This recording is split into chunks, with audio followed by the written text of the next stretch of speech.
everybody, Lauren Kadlowik here with my buddy Andy and dang, I like that. High fives. Are you ready to make some kale salad? Yes.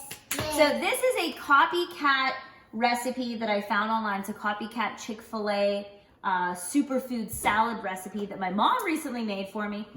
Previous to this salad, I was not a fan of kale, right? Kale can kind of be a little bit tough, but my mom made it, and she showed me some tips and tricks for how to make kale taste really great, and especially in the salad, taste delicious. What do you think, Gavin? What is your favorite part of this salad so far? What are you excited about? The broccoli. Yeah. So this salad has broccoli, and my boys are lovers of broccoli, so they're gonna help me make this salad today, huh? Yeah. All right, so it starts with, I have cut up already here. We have 1 crown of broccoli cut into kind of smaller florets.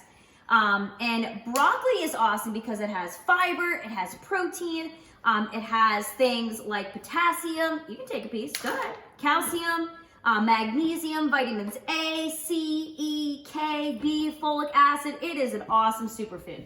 So what you're gonna do is you're gonna cut up your crown. I'm gonna show you what to do with the stalk of broccoli. Are you excited about broccoli? Yeah?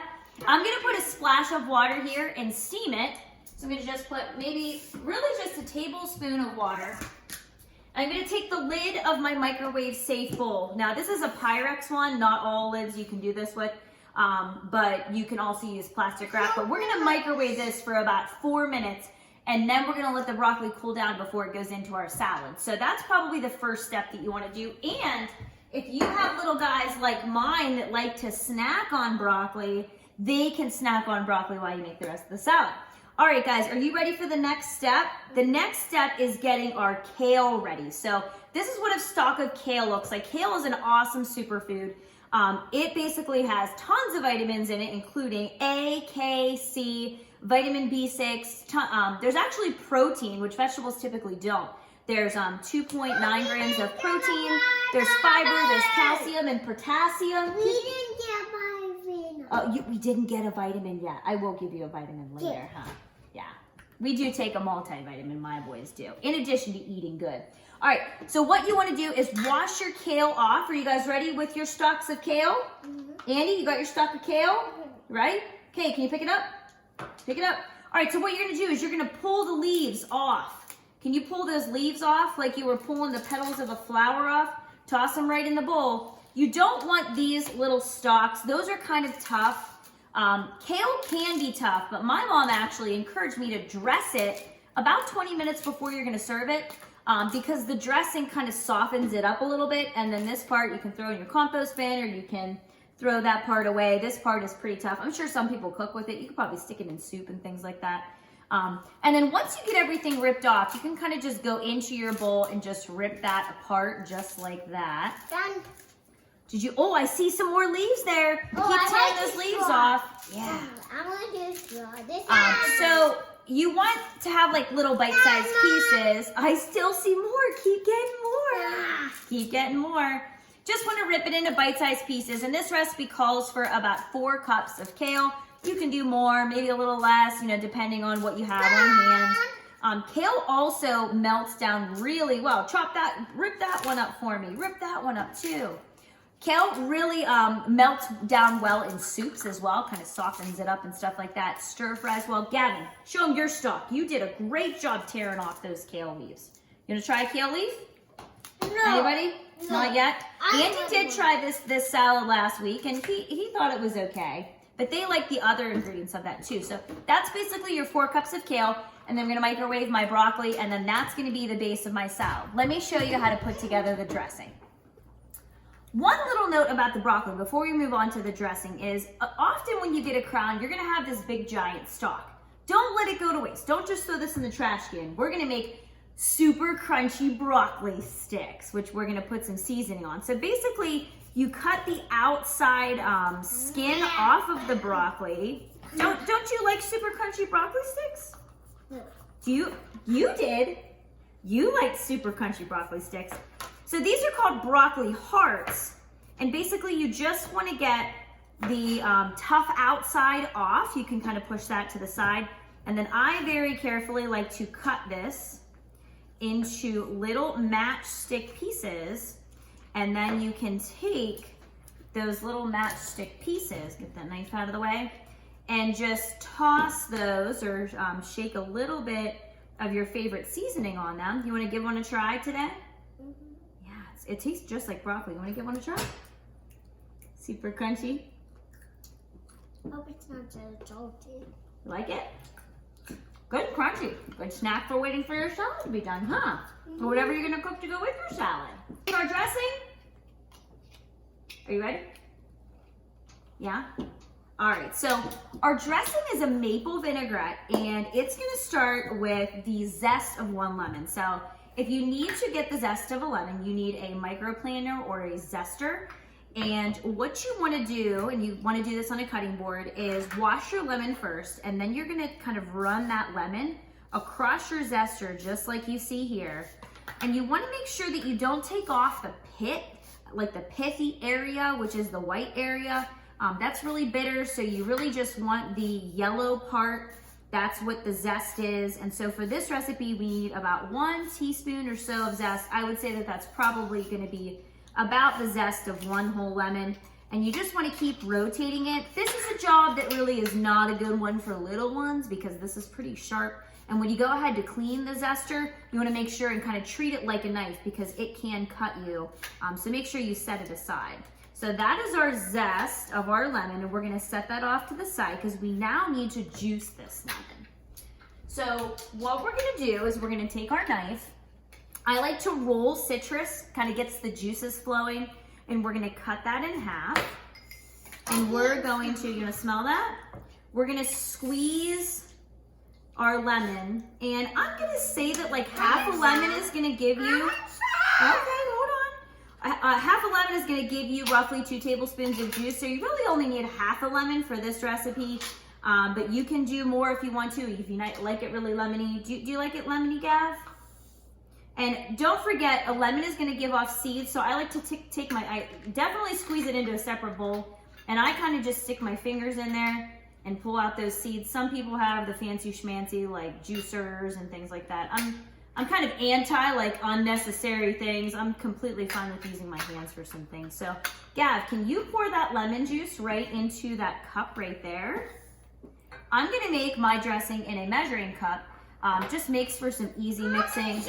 And then I'm gonna go ahead and put my lemon zest. You're gonna do the next thing, Andy, okay? You'll be the next one. All right, let me move this back here. Give my hands a ring. What? I want some in my bowl. Well, I'll give you some in a little bit, okay? Are you ready for the next part? Mm-hmm. You ready Well, for the let next me part? just very sour. It is pretty sour, huh? All right, Andy, can you hold this right here? We're gonna add, whoops. Uh-oh. Well, we'll pretend that didn't happen and scoop it all up. This is real life if you've ever seen it, right? I guess we can add some more lemon juice from that other half, huh? Is it sour? No? All right, let's keep going. So, hey, can you put that on top of my measuring cup there? All right. I don't feel it. I know. It's okay. We'll clean it up. So we're gonna do about 1/4 cup of pure maple syrup. Go ahead and dump that into the measuring cup there and make sure, no. Again, real life here, right? All right, Gad, can you hold that over? We're gonna add some olive oil. Olive oil. Oh wait, we have to do our cider vinegar. Let me grab that. We'll have that on standby, ready to go. It's actually. I'll have Andy do the cider vinegar. All right, you ready for the olive oil? I want to taste that. We will in a second. All right, 1/4 cup of extra virgin olive oil. And that's gonna be our heart healthy fat, really good unsaturated fat to add and really great for dressings, has a really good flavor. And way better than using a lot of like fatty mayonnaise and sour cream that's gonna give you saturated fat. All right, next thing is apple cider vinegar. Andy, are you ready? This part, be careful on that stool, buddy. All right, hold that right over there, okay? We're gonna do 2 tablespoons of apple cider vinegar. Okay, go ahead and dump. I'm gonna try it. Well, in a minute, okay? Pour some And Don't. It's kind of really sour. It's really sour. We'll see what you do there. There you go. You want to try it? It's pretty sour. Is it sour? All right, I'll put some in here for you there. There you go. It's pretty sour. All right, now we're gonna add about 1/4 teaspoon of black pepper. You can do the pepper in a container. You helping? Here you go. Can you twist it? 1/4 teaspoon of freshly cracked black pepper. It's not actually sour. There we go. Not sour. And then we're gonna do about 1/2 teaspoon of salt. If you're not good at kind of eyeball measuring, make sure you use a measuring spoon for that. And then I'm just gonna take my little mini whisk and go ahead and give that a whisk. Make sure it's really, okay. Make sure that it's really well mixed. And you can also build your dressings in a little mason jar and just shake them up. And these are really great for storing dressings that you have left over. So you might not want to use all of that dressing in your kale salad. So you might have some left over, store it in a mason jar for up to about 2 weeks. So that is our dressing for our... Okay, I'll give you some. And we'll have it on our salad too, huh? All right, we're gonna use this for our salad in just a couple minutes. All right, so our dressing is done and it's time to top our salad. So the first thing that we're gonna do is take our dressing. You can decide how much of the dressing you want depending on how much kale and broccoli and other salad components you're gonna use. I'm actually gonna top my salad with chicken and some homemade bread croutons. So I'm just gonna give my dressing another mix and I'm gonna go ahead and pour that on my salad. And then take your spoon and make sure that you get that kale all covered with that dressing. Okay, so for 4 servings, this is gonna serve 4 people, 4 servings, 4 side salads. Make sure that you get it all nice and covered, and that's gonna allow that kale to kind of wilt down and soften up, which is exactly what you want.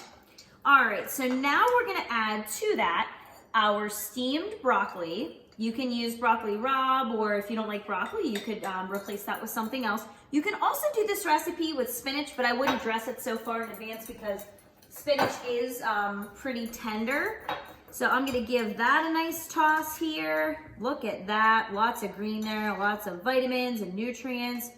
All right, the last thing that we're gonna add is our nuts. And are you okay there? Don't fall. Our nuts and our dried berries. So for dried berries, the original recipe calls for dried cherries. I found this bag of dried berries and golden raisins. So there's dried cranberries, golden raisins, and cherries in here. And I just gave those a rough chop. There's about 1/3 cup. Andy, you want to push those in? You want to pull those in there? No. Will you pull them in for me? Yeah. Get them in there. There you go. Push them in while I hold the nuts back. There we go. Good job. You could use fresh fruit in there as well. And then I have pistachios, about 1/3 cup, 1/4 cup, 1/3 cup of chopped pistachios. I actually found these. They're the no shells. They're actually already shelled. They're roasted and salted. You could roast them, if you had pecans. My mom had pecans in hers. You could do that. You want to slide those in for me, Gav? Go ahead, slide them in. No. You want to slide them in, Andy? Go ahead. Can you slide them in? There you go. Good job. And then all you do is give this salad a toss, and it is gonna be awesome. I'll show you a view right before I'm gonna eat it. So I'd let this sit for about 20 minutes or so before you serve it, just to get that kale nice and tender. So here is our finished kale salad with our dried fruit and nuts and our maple vinaigrette dressing. You could serve this as is, as a side salad. I did that with fish the other night. I actually cooked some chicken breast. So I'm gonna top mine with a little bit of chicken breast just for a complete meal. Like to get some protein in there, help me stay full there. And I actually made some homemade croutons with some bread that I have left over. So I'm gonna give that a little topping with a couple homemade croutons. I like to make my own croutons. I just put a little bit of olive oil with some cubed up bread, a little bit of salt and pepper. You can control the salt and the fat, so I use about like a tablespoon of olive oil with just a little sprinkling of salt, makes it great. So look at that salad. I'm so excited to dig into that. I hope you give something like this a try, or this recipe itself. Have a great day. Be healthy.